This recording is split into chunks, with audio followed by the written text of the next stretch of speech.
نحمده ونصلي على رسوله الكريم أما بعد فأعوذ بالله من الشيطان الرجيم بسم الله الرحمن الرحيم يا أيها الذين آمنوا لا تقربوا الصلاة وأنتم سكارى وقال الله تبارك وتعالى إن المبذرين كانوا إخوان الشياطين وقال الله تبارك وتعالى يا أيها الذين آمنوا إنما الخمر والميسر والأنصاب والأزلام رجس من عمل الشيطان فاجتنبوه لعلكم تفلحون صدق الله العظيم۔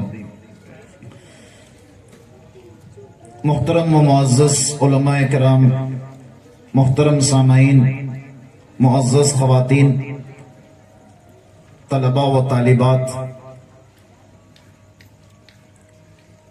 میرا اکثر یہاں سے گزرنا ہوتا ہے گلی میں، جھبے پیجامے کے ساتھ تو چلتا پھرتا رہتا ہوں، تو اسی محلے میں میرا بیان رکھا گیا ہے، اسی وجہ سے تھوڑا شیروانی پہن کر آ گیا ہوں۔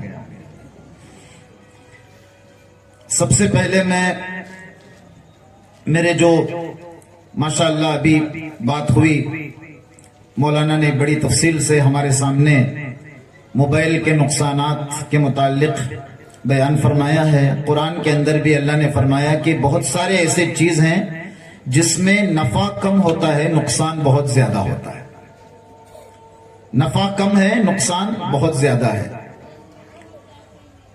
ہمارے معاشرے میں نوجوان جب اپنی جوانی کی سیڑھیاں چڑھنے لگتا ہے، اس وقت اس کے سامنے دو چیزیں ہوتی ہیں، یا تو ایک اچھا ماحول ہوتا ہے یا تو اس کے ساتھ بری صحبت ہوتی ہے۔ یہ غور کرنے کی بات، یا تو اچھا ماحول یا تو بری صحبت۔ اچھا ماحول کیا ہے؟ ایک اس کے گھر کا ماحول اچھا ہو، اس کے والدین دیندار ہوں، اس کے والدین اچھے ہوں، دین کے مزاج پر چلنے والے ہوں، اس کے والدین تربیت یافتہ ہوں اور اس کو تربیت کرنے والے ہوں، اور جس کے ساتھ یہ دوستی کر رہا ہے وہ دیکھنے والے ہوں آیا یہ بھی دیندار ہے یا نہیں ہے، اس کا ماحول کا اثر اس پر آئے گا یا نہیں آئے گا۔ یہ تمام چیزیں اگر غور و فکر کریں گے تو 100 میں سے 10% یا 5% بھی ایسے ہمارے گھرانے ہم کو نہیں ملتے جہاں پر والدین اس کی نگرانی کر رہے ہوں کہ آیا یہ بچہ کس کے ساتھ بیٹھ رہا ہے، کس کے ساتھ اٹھ رہا ہے اور اس کے دماغ میں کیا چل رہا ہے۔ سب سے بڑی چیز ہے۔ دوسرا مسئلہ یہ ہے کہ آج ہم بنگلور کے اندر ایک گروپ بنا ہے، بنگلور میں ایک گروپ ہے، وہ گروپ کی نشاندہی بھی ہو گئی ہے۔ وہ کیا کرتے ہیں؟ چلتے چلتے گلی میں آستین کے اندر وہ ڈرگ کا پاؤڈر رکھتے ہیں، ڈرگ کا پاؤڈر آستین میں رکھتے ہیں اور کسی نہ کسی نوجوان کو اس کو سنگھا دیتے ہیں، بس چلتے چلتے سنگھا دیتے ہیں۔ ایک مرتبہ اگر اس کو تھوڑا سا نشے کی طرف وہ آ گیا تو وہ اس کو کانٹیکٹ کرنا شروع کرتا ہے، اور جب دوسری مرتبہ کانٹیکٹ کرتا ہے تو اس کو تھوڑا سا فری میں دیتے ہیں۔ پھر اس کے بعد ایک وقت آتا ہے یہ جتنا مال وہ چاہتے ہیں وہ سب کچھ دینے کے لیے تیار ہوتا ہے، یہاں تک کہ اپنے کپڑے اتار کر دینے کے لیے تیار ہوتا ہے۔ وہ عادی بن چکا ہوتا ہے، اس کو بغیر اس کے چارہ نہیں۔ یہ تباہی کا وقت ہے۔ تو فرمایا کہ یہ جو ہے گروہ شہر بنگلور کے اندر ہے جس کے ضد میں کئی نوجوان آ چکے ہیں۔ پونے کے علاقے میں ایئرپورٹ کے قریب ایک علاقہ ہے، وہاں پر خواتین کی تعداد تقریباً کئی فیصد کے ہیں جو کہ ڈرگز لیتی ہیں، ڈرگز کے انجیکشن لیتے ہیں۔ ان کو لیے بغیر نیند نہیں آتی، وہ نشہ کیے بغیر نہیں رہتے۔ لیکن ہم مسلمان، اللہ کو ماننے والے، حضرت محمد الرسول اللہ صلی اللہ علیہ وسلم کے امتی، ہمارا کیسا ماحول ہونا چاہیے، ہمارا کیسا نظریہ ہونا چاہیے؟ میں تو کہتا ہوں کہ بہت سارے لوگ بولتے ہیں کہ جھنڈے کٹے کے اندر ہمارے پیٹی بوڑی علاقے کے اندر بہت سارے برائیاں ہیں. نہیں، برائیاں نہیں ہیں، یہاں اچھائیاں ہیں جو نظر نہیں آ رہی ہیں. بس بات اتنی ہے کہ ہمارے نوجوانوں کو دشا دینے والے کون ہیں، ان کو راستہ بتانے والے کون ہیں. ارے وقت پڑے تو ان کو تھوڑا ڈراؤ، ان کو تھوڑا سمجھانے کی کوشش کرو اور ان کو بٹھا کر سمجھاؤ، بس مان جائیں گے. بس ان کے کچھ مسائل ہیں، ان مسائل کو دور کرنے کے لیے تھوڑا آگے بڑھیں گے تو بہت سارے مسائل امت کے حل ہوں گے. چھوٹے چھوٹے معصوم بچے نشے کی طرف کیسے جا رہے ہیں، نشے کی رغبت ان کو کیسے ہو گئی، نشے کے بغیر کیسے نہیں رہتے.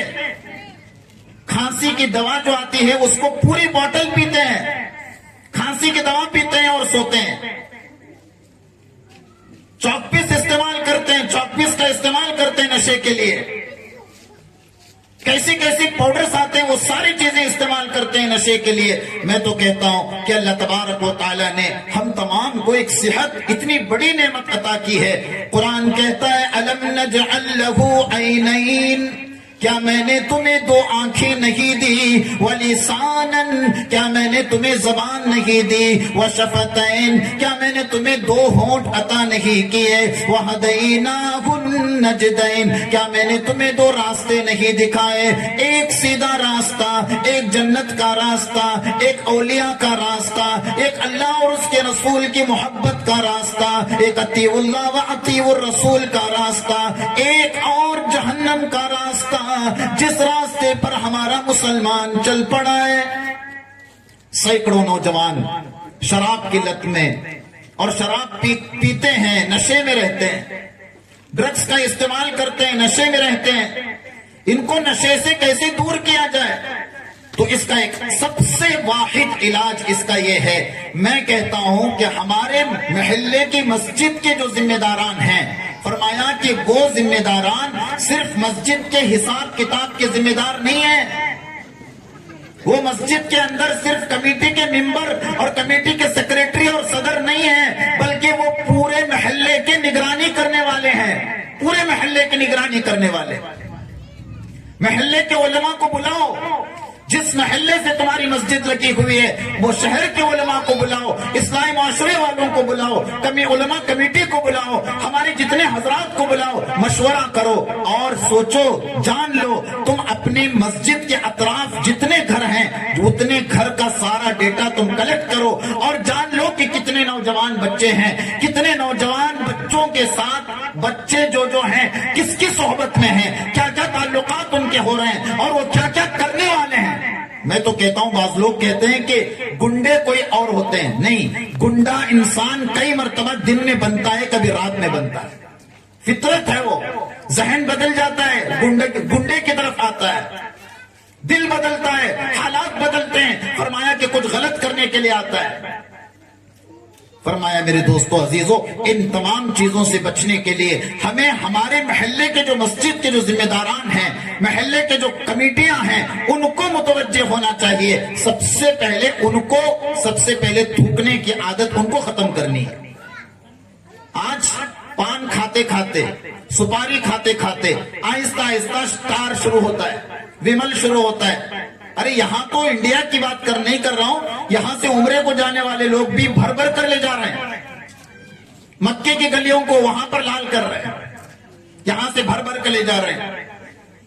اور یہاں سے جو لے کے جا رہے ہیں یہاں پہ پتہ نہیں وہ 5 روپے ہوگا یا 10 روپے ہوگا، وہاں پر ایک پاکٹ 125 روپے میں بیچ رہے ہیں، 125 روپے 5 ریال میں بیچ رہے ہیں، کوئی 10 ریال میں بیچ رہے ہیں. اور یہ عادی جو ہوتا ہے، عادت جس کو لگ گئی، جس کو طلب لگ گئی، فرمایا کہ وہ چاہے کچھ بھی دے دے، پیسے تو پیسے، پہلے وہ چیز لا، بعد میں جتنا مانگتا ہے لے لے، عادی ہے. اس کے لیے فرمایا ہم تمام کو سب سے پہلے ہمارے اپنے محلے کے ذمہ داروں کو چوکنا ہونا ہے. محلے کے ذمہ داران، مسجد کے ذمہ داران یہ چوکنا ہو اور اپنا جائزہ لیں کہ محلے میں کتنے گھر ہیں اور کتنے نوجوان بچے ہیں اور کتنے نوجوان بچیاں جو کالجوں کو جاتی ہیں آتی ہیں، اور ان کا سارا ڈیٹا ہمارے پاس موجود ہونا چاہیے. پھر اس کے بعد ان پر محنت کرنے کے لیے ایک میدان ہم کو ملے گا.